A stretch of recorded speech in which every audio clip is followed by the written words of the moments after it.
Hi, this is Tony Diaz, El Libro Traficante. Welcome to a multi-platform broadcast of Nuestra Palabra, Latino writers having their say. And we welcome everybody who is watching this first on social media platforms across the board. Of course, the video version of this will air on fox26houston.com, and the audio version will air on our first broadcast platform, which has always been 90.1 FM, KPFT, Houston's community station. And I must pause here to remind our listeners that we are on the air because of your support. So we ask you once again, if you can make a donation to the station in the name of Nuestra Palabra, Latino writers having their say, it allows us to pitch in to keep this amazing experiment in freedom of speech going. And you can either visit kpft.org or dial 713-526-5738. What I love about the station is that we get to convey our terms on our terms and put fantastic shows together like this, which lead to live events. So we're going to tell you exactly how you can meet some of these fantastic speakers coming up and get your book signed. And then, of course, we're also high-tech Aztecs, so this will also end up as one of our podcasts. And I am so happy to welcome tonight's wonderful lineup of leaders. We're celebrating this brand new book, Latina Leadership Lessons, 50 Latinas Speak. Let's applaud it. Let's applaud it. Woo-hoo! I love it. I love it. It's 50 Latinas Speak. We have 3 of them here right now, but they are powerful, and they're going to share the other voices. We're going to welcome some of them in person at the Latino Bookstore in San Antonio. And of course, we hope that we'll be able to create some lesson plans with them. We hope that you will invite them into your schools, community centers, and we hope you will replenish your family libraries with this wonderful book. Got to give a shout out to Houston, published by Arte Público Press. And I want to start by saludando a nuestra hermana, who is the editor here, and she's going to tell us some of the important folks we have on here. I know you recognize Dolores, but I'm gonna let Delia introduce her, because you're the editor. You compiled this, and symbolically you brought the anthology together. So we're going to start by saying hola, un abrazo grande a nuestra hermana, the Honorable Delia Garcia, who is the editor, who put the time, energy, and love to get all these voices together in a fantastic book.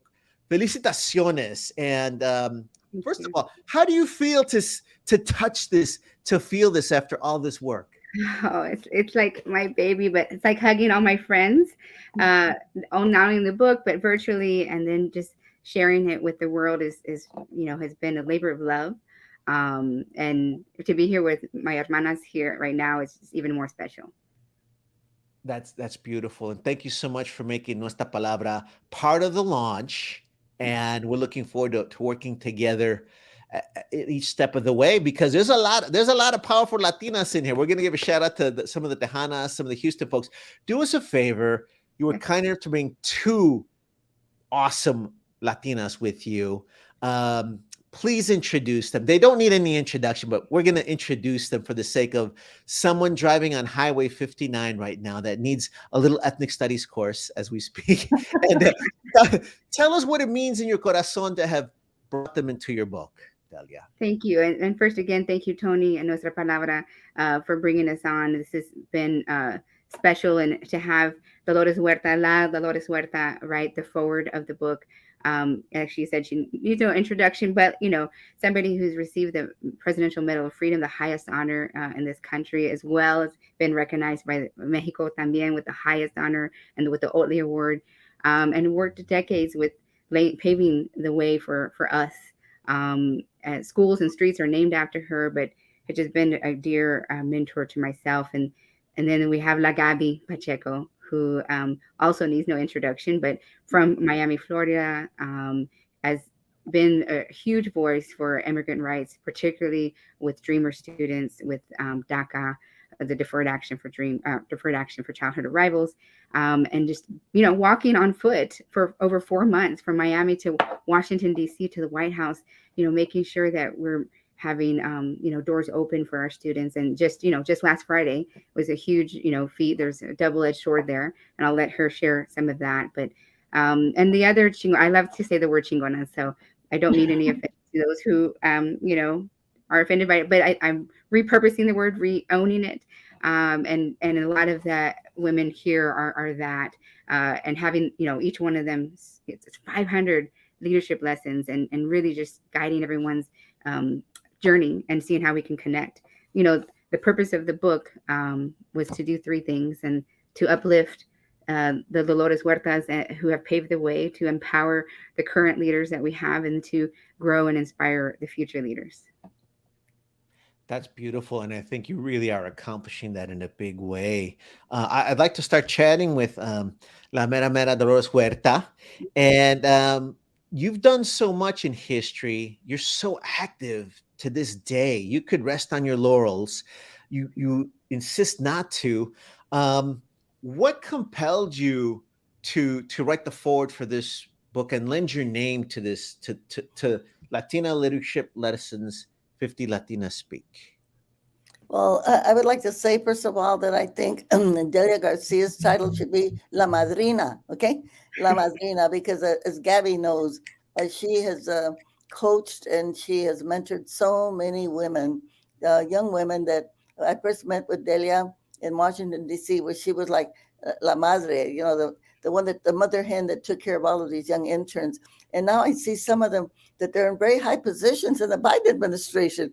But I knew them when they were sleeping on Delia's apartment, on the floor of Delia's apartment. So, and the whole thing is about empowerment. And this is what Delia has done. This is what Gabby has done. It's about us as Latinas empowering other women to be leaders.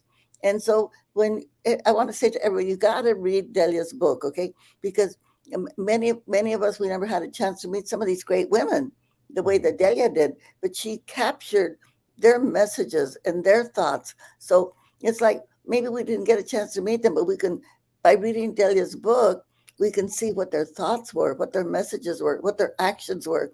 So it's like getting a little manuscript and a manual how to be a leader. Okay, Delia Garcia brought this all together in her book. This is a treasure, and yes, everybody needs to have this right there on your table by your bedside. Read it in the morning, read it in the evening, read it whenever you can, because this is connecting us to so many Latina leaders, how they got there, what their experiences were, what they had to go through.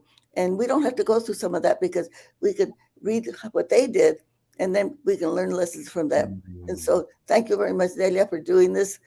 As always, you are the madrina to all of us. Thank you, Dolores. I love you. That's powerful. That's a powerful endorsement right there. And I do want to let folks know then that this book is, I think, like you mentioned, Dolores, it could be for schools. So we're looking forward to teaming up to create lesson plans. I should mention that through a grant from Congressman Joaquin Castro, the Latino Bookstores Literacy Program has been creating lesson plans. So we plan to do so with your book. We were chatting off air, and you said you're looking forward to visiting schools in San Antonio. So that's going to be exciting. That'll be the start. Not only just give the lesson plans away, have you attend, but like Dolores was saying, then this is a great manual for students if they're doing research.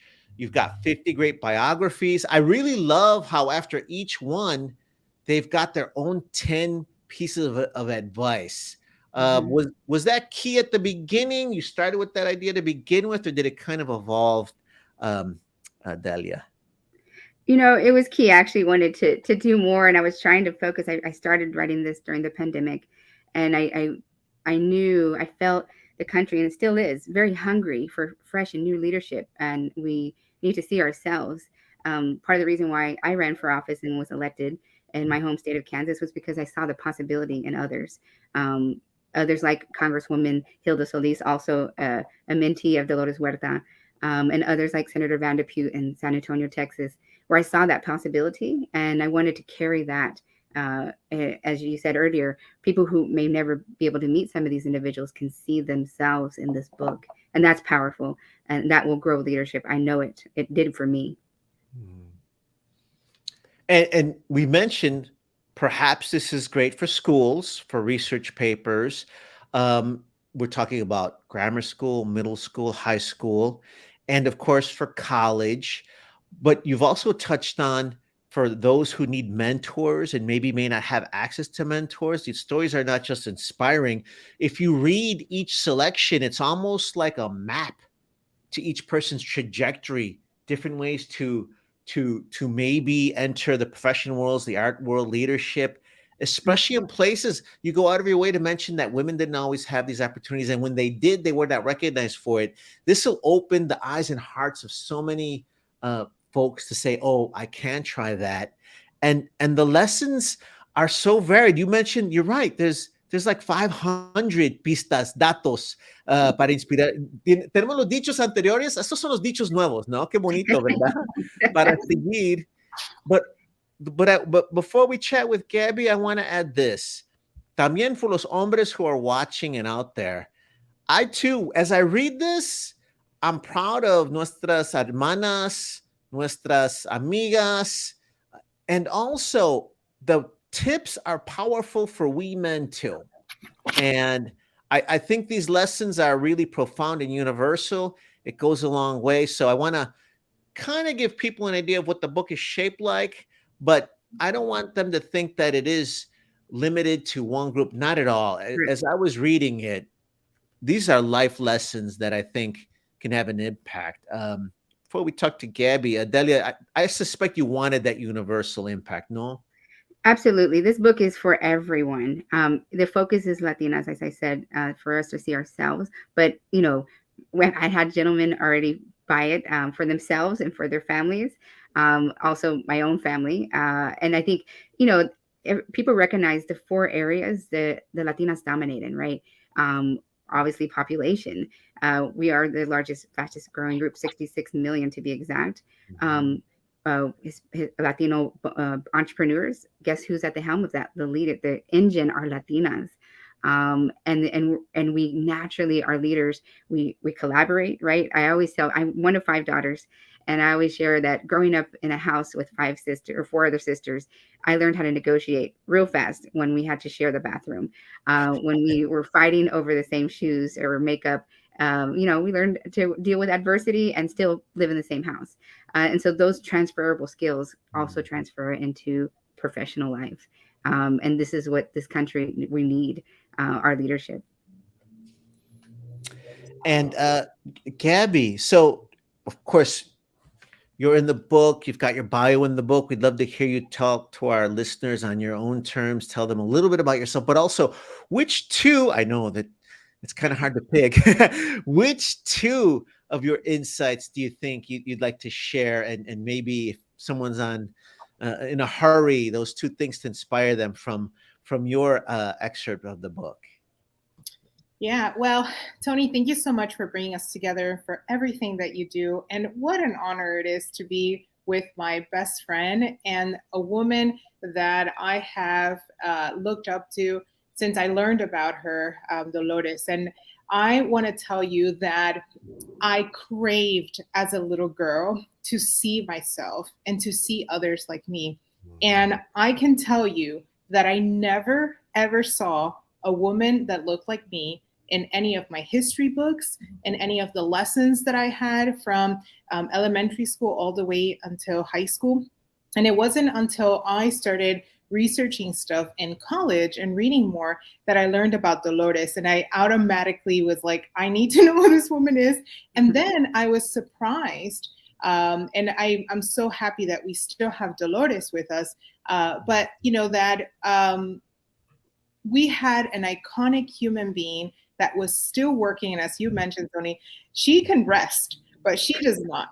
And not only is she an incredible organizer and a worker, but she can party very hard. Just gotta say that. We can ask her later what are her, longevity and secrets to that. But I want to say that it's so crucial that we are the ones not only writing the history of our own work, because a lot of the times and what we see is that we become footnotes, and we're not footnotes. We are the drivers of our stories. We are the ones that are creating change. And in this country, Latinos and Latinas have been really critical since the inceptions, even before there was a United States, and we know that. So for me, being part of this has been such an honor, but also for me felt like a responsibility, that I wanted to make sure that little Gabby's, the little Dolores, the little Delias out there, and even little boys, right, can see what their moms and sisters and others can accomplish and do. So for me, I think two of the lessons, especially what we're seeing in our country, I'm really saddened to see the division that is happening, the partisan politics and all this stuff. Like it's really sad for me. And I want to tell people that having diversity is good. Having all kinds of people that have different beliefs is good, right? And that's what makes it better, right? When you try to eat anything, right? Un taco with just carne is not good, right? You need to have the chile and the cilantro, limoncito, and the onions, right? So all of that, right? I want to make sure that people know. And so one of my lessons is surround yourself with all kinds of people. And I talk about harmony, right? And I say harmony is in music is not made by everyone singing the same notes. Harmony is made by having different people sing different notes simultaneously. It's important to hear and have people of different opinions surrounding you. The world would be pretty flat, and that's a pun on music, if, for those of you that know music, if it weren't for a diversity of thought. And I think the last thing, which is what, and it was my number one lesson, is this thing how I carry myself. I do a lot of immigrant rights work, and I've had to confront myself with very extremist people who are extremely anti-immigrant.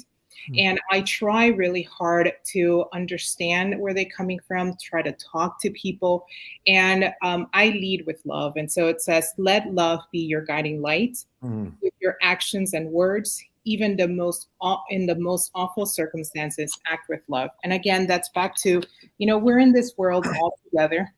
We're only going to be here for a finite time. And why are we going to add to the hate or the vitriol that we as a community sometimes receive because we're not understood, right? So for me, in the work that I do as an immigrant rights advocate and activist, I try to set an example, and I don't let people take away my joy. If they want to be haters, that's up to them. I'm going to lead with love. Words to live by. Thank you for all that you do and for sharing that in the book. And I know that's going to inspire you, tocar los corazones de mucho nuestra gente. And like you say, to build that bridge, you mentioned Dolores. I do want to talk about one issue right now, too, because you mentioned representation. And I want to give a long question to Dolores because you've been seeing these different cycles. So, of course, I want to remind folks that in 2012, Arizona legislators banned Mexican American studies. I chronicle some of that in my book, The Tip of the Pyramid, Cultivating Community Culture Capital. And the reason I bring it up is because, of course, our community united across the Southwest. Dolores fired us up about that, and that law was overturned. And I think people thought we were out of the woods, so to speak, and that things had changed and representation would be a way of life. Here we are, and of course, we'll check in where everyone is actually calling in from. I'm here in the heart of it in Houston, Texas, and Texas is now leading the way in a new era of censorship. There's this new censorship culture that I argue, as I mentioned in my book, they've studied what worked before, and they've come up with new ways to silence our community. I don't think they're going to ban Mexican American studies directly now, but if you look at all the list of the books that are, there's a Texas representative who came up with a list of 800 books to ban. Many of the authors had Latino last names, Gloria Velasquez in California, Rigoberto Gonzalez de Nueva York. Additionally, so many librarians are being attacked or maligned. Terrible things are being said about them. You mentioned representation, so here it comes again. I don't want to depress everybody. I will add, that means now we have to take things in our own hands. We have to build our family libraries, build communities. Dolores, what are your thoughts on this new era of the censorship culture? Because you've seen this before, you've helped us tackle this before. And what are the effects of representation for our community? Well, I think you probably touched on the most important issue that's facing our society right now, and that is erasing the ignorance. And we know the only way that we can stop the ignorance that is causing so much division, so much hate, and I'm going to say so much killings right now that are happening in the United States, it all comes from people not knowing, not understanding. And so education is absolutely the key. And all of these people that are the anti-wokes, like the governor of Florida and your governor there, Greg Abbott in Texas, they want to keep people uneducated so they can hold on to their power. And this is the way that they're doing. They're trying to divide people on cultural issues, like the issues of abortion, which we know as women, we need to have our reproductive rights, the issues of gay marriage and transgender issues. These are all the haters that are trying to keep their power by dividing all of us in our society. And so these are the enemies, okay? And so we've got to continue to fight for more education, for more books, for more people to understand we who are the components of our society, that we all have rights and we all have human rights, and we've got to respect those human rights. So this is our challenge right now. And of course, books like Delia's book, I think it actually opens up the path to understanding and gives us also gives us some of the ammunition that we need to fight these leaders that want to keep everybody in ignorance and uneducated. So yeah, you've touched on the big issue right now in our society, and we know that this is our challenge, and we've got to keep working to get more people to read, more people to understand, because this is the way that we have to fight it. That's inspirational. And if we can dwell on the solution for just a little bit, I love that you have ese ánimo that Gabby was talking about. And I think this is key for our community, because at this moment right now, especially in Texas, yo creo que parte de nuestra comunidad están desanimados, aguitados, como decía mi papá. Pero Dolores, you were involved with founding the United Farm Workers Union. And I want to remind folks, the odds back then, and maybe I'm wrong, correct me if I'm wrong, the odds back then were harder. The hill you wanted to go up was harder. There weren't as many of us, educated. We didn't have books like this. So I think it was even harder then, but you saw a light at the end of the tunnel. Usted vio estas esperanzas. It sounds like it was harder then, but you had a vision. It's not as hard now. Do you see a vision? Do you see a path for us? Do you see us getting past this together? Yeah, absolutely. And I do want to say this to Texas, people out there in Texas, okay?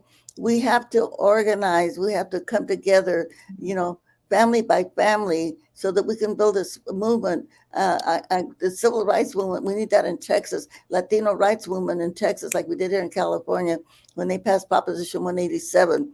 And Proposition 187 would have punished anybody that helped a person who was undocumented. They tried to do that in Arizona also. We saw that happen in Arizona. Now it's happening in Texas. And there's only one solution. Everybody out there in Texas, you got to register to vote. You've got to become citizens. In Texas, I kind of pull my hair. You are Latinos. We are over 50% of the population. And every single day, Governor Abbott is kicking us in the teeth, so to speak. And yet people are taking it. So we can't take it anymore. Yeah, basta. People have got to register to vote. That's how we get the representation that we need. And books like Delia's can also help us to understand that we have leaders out there in our community, and we can learn from those leaders that exist out there already. So it's up to us. We got to form a big civil rights movement in Texas to make sure everybody in Texas that they can register to vote and that they can vote, and we can get the representation that people in Texas deserve, okay? Not the kind of representation that you have right now. It's powerful. Sí se puede, sí se puede. Sí se puede, sí se puede. Así. That's beautiful. Look at what you're unleashing in Texas, Delia. Let's be nice to Texas then. Mira, let's give a shout out to some of the Houstonians, some of the Tejanas. I'll mention the Houstonians. You mentioned chingonas. By the way, we've cleared it with the FCC. We can say chingonas on the air. Está bien, está bien. Let's mention some of them. Of course, dear to our hearts, of course, is La Congresista Sylvia Garcia, who has been a champion for our community for so long and fighting for us now at the national level. She's always been true to the community, always been fighting for ethnic studies. So I know, so folks out in Houston, no se pongan celosos. Sylvia is in the book también. And also a big shout out to, of course, Harris County Judge Lina Hidalgo, who's also in the book. It's just like, you know, there are some wonderful esperanzas that, and her también, when she is visiting the community, she is beloved, you know, and I, you know, I think she's just doing a fantastic job. Delia, give a shout out to some of the other Tejanas and tell us, tú tienes mucho corazón aquí en Texas, ¿no? So, tíranos unas flores right now, por favorcito, si puedes, si puedes. Well, and I always say Texas, even though I was born in Kansas, and my mom said she's going to change my birth certificate to Texas. My mom's from the Alamo next to McAllen. But some of the other fabulous Tejana chingonas, are, of course, my former boss, Senator Leticia Vandepute, also Dr. Laura Barberena with Viva Politics. We also have Patricia Mejia with the San Antonio Area Foundation, Vice President. We also have our queen, Frankie Gonzalez Wolf. We worked on some great campaigns together. And, you know, Tony, that's been the exciting part is we've only launched for the past, 7-8 weeks. And we have been in Los Angeles. We've been in San Antonio. We've been in New Jersey. We've been in Kansas. And it is bringing to in Washington, D.C. And already the synergy that it's bringing together, like Dolores has taught me, every moment is an organizing moment. And this book is a tool to bring us together, because when we start getting together, it's like, one, we feel the love, and two, we feel the empowerment. And then how do we get out there and change the world to be a better place? Because look, if we're not at the table, we're going to be on the menu, and we can have that. And so this book is some of that action. We're already natural leaders, and this is bringing us together even more. Love it. And of course, you know, we're just cheerleading Tejas right now because we're in a tough bind and we want people to support us. But let's find out where everyone's calling in from and tell us a little bit about what's going on with the Movimiento and maybe some of the plans for the book. Gabby, where are you calling in from? I'm actually in Florida, where I think there's a competition between our governors to see who can do worse. But let me tell you something. I want to also say that I just got on Friday my letter.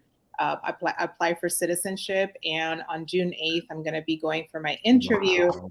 And I am going to celebrate big, and I want everybody to see me register to vote, because that is really important. Awesome. But I also want to tell those that are in this moment, immigrants who might be undocumented or in a process, that your voice matters. Mm-hmm. And in the state of Florida, the governor tried to take away a law that allows Dreamers to be able to get in-state tuition.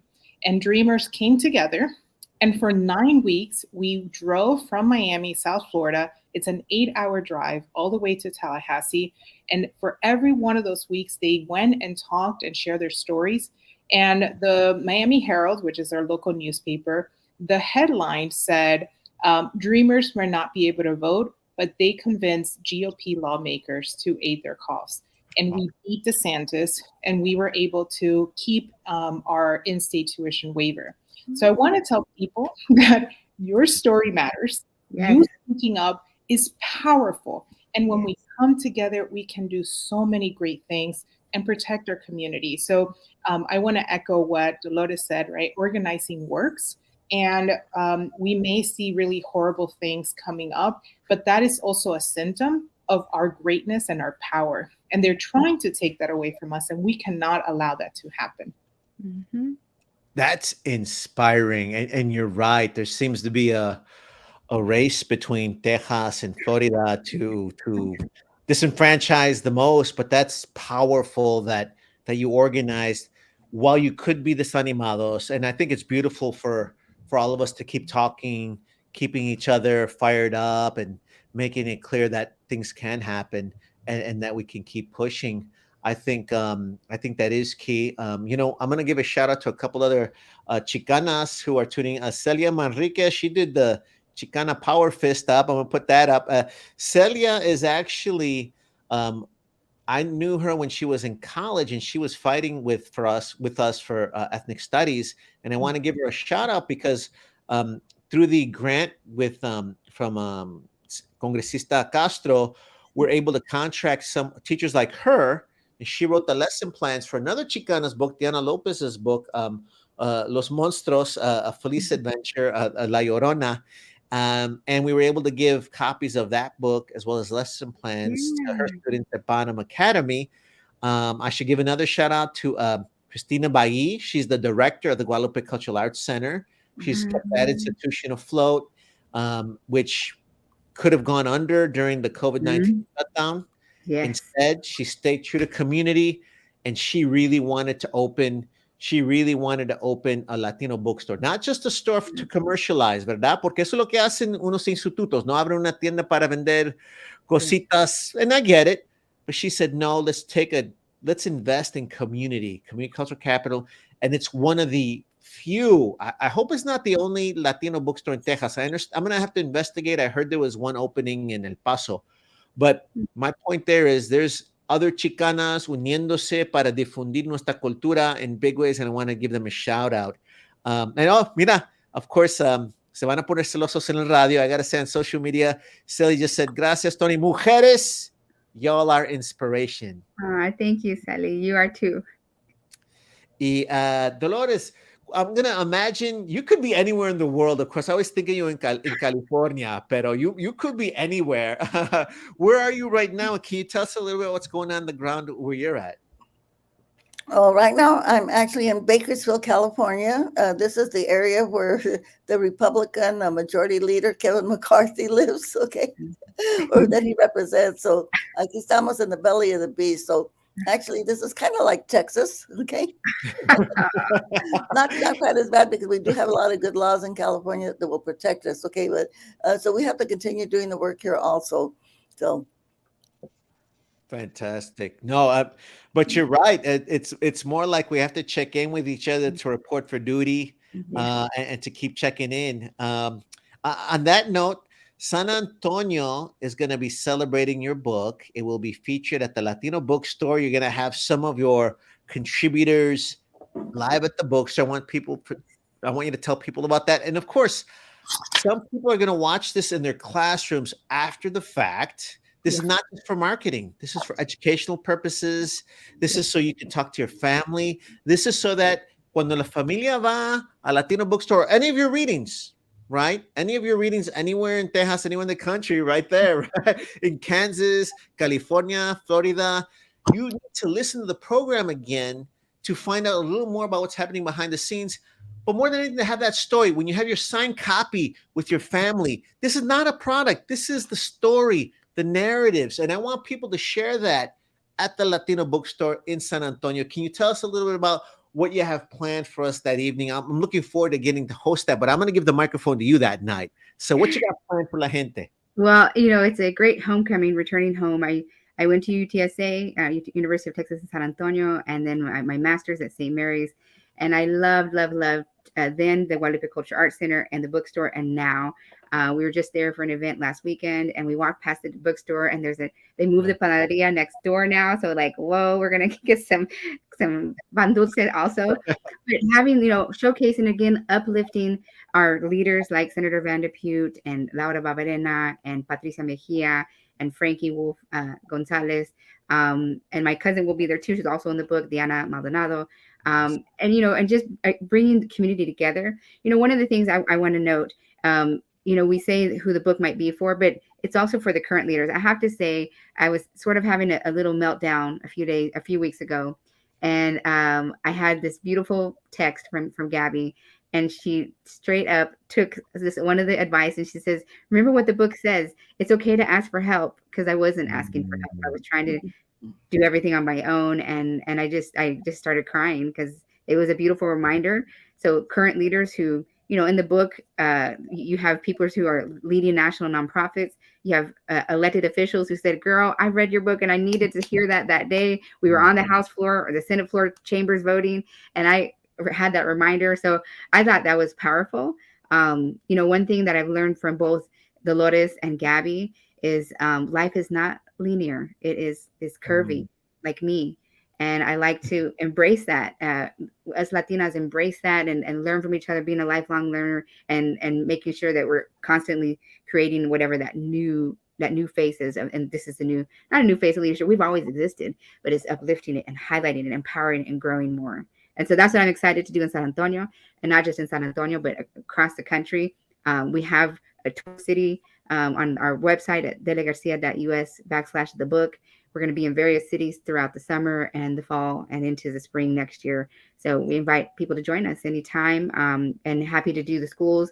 Somebody said, let's do a coloring page. I think we might think of doing a coloring page of the ladies. So being creative about it and having fun with it, because, one of the lessons that I love that many of the women shared was the self-care and the self-love that we need to do with ourselves as we're trying to change the world. And it's sort of a sana colita de rana kind of feeling, and making sure that we're taking care of each other, the sisters involved. That's fantastic. And thank you for talking the talk and walking the walk. I want to get a last word from Gabby, and we'll give the last word to Dolores. Any thoughts you might have for someone that maybe is debating if they should take the time and energy to go get the book, or if they're like, hey, you know what? Tony, they're thinking that? Oh no. There's still people out there that might think books don't have an impact, that might think that it's overwhelming. Close us out with some magical words that are going to touch some people's hearts, Gabby. No pressure. Okay. Like Delia, somebody recently reminded me, I was working with a lot of men recently, men that are not as progressive and not as understanding of our community.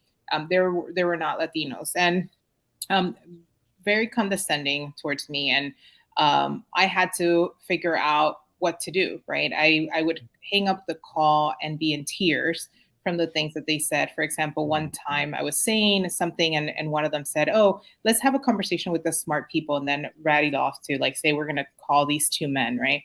And so I reached out to a few people, and they said, Gabby, go read the book. There are lessons there, and you know what you have to do. Because I was outraged, right? And I was just ready to burn the house down. And they said, look, lead with love. That's what you say, right? And I realized, right, I was like, oh yeah, I'm not listening to my own lessons. And really want this to be in your life, this can be a devotional. And this can be something that you could, as Dolores was saying, have in your night table to be able to just, and the thing is that it's a really easy read.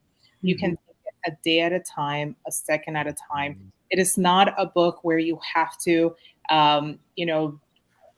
sit there and read, right? The lessons are really, it's well done, and you'll see and get a little bit of everybody, like you were saying, Tony, in each one of these lessons. And I think this book is really for anybody. Somebody that, like you mentioned, can be in an elementary school that is doing a book project about somebody and they want to get inspiration.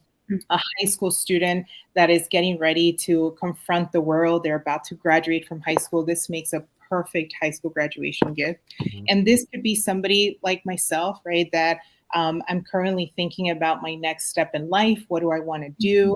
I've been an immigrant rights leader for the last 20 years, but there's a lot of stuff that I want to do in my career. And there's women that have done it, that have confronted a lot of things. And this book will give a lot of insight to anybody throughout their lives to be able to get a little bit of a dose of not just reality, but hope, and of also just great lessons. So what I would tell folks is that, go out there, get it for yourself or get it for somebody else or get it for both, right?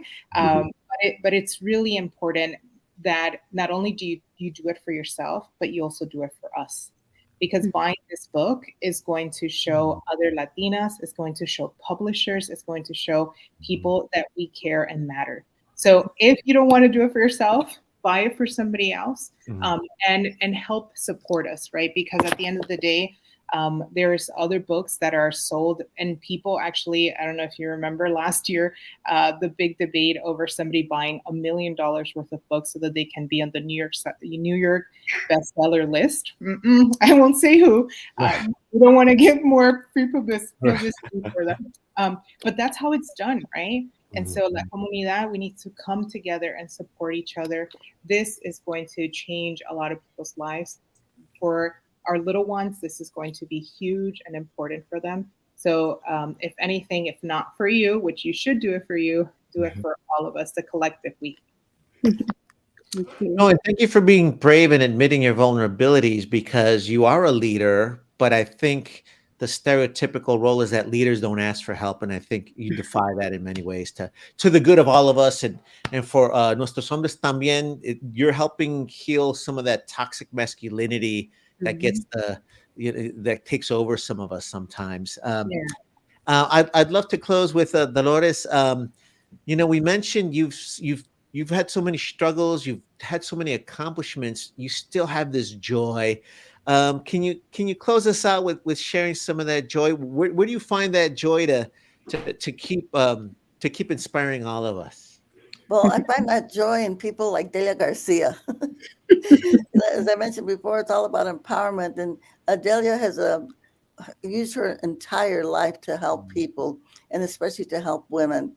And the fact that she is giving us this gift, and I'm going to say this little book that she has here, the lessons are in it. They're for May Day, for workers' rights. They're for Cinco de Mayo, for Latino rights. They're for Mother's Day, okay, which is coming up on El Día Mexicano, Mother's Day. And so here she is giving us this gift, which we can then share with everybody else. This is a wonderful gift, as Gabby said. We can give this to our hermanas, our hermanos, our mothers, our sisters, our comadres. And this is a wonderful, wonderful gift that Delia has brought to us in a very simple fashion. As Gabby said, you can read a chapter a day and absorb the lessons of the book, okay? Because we know this is a gift for all of us that she has given us. And so more power to the people, more power to women, more power to Latinos, more power to workers. So thank you, Delia Garcia, for sharing this wonderful effort. And she didn't have to do this, okay? She's very busy.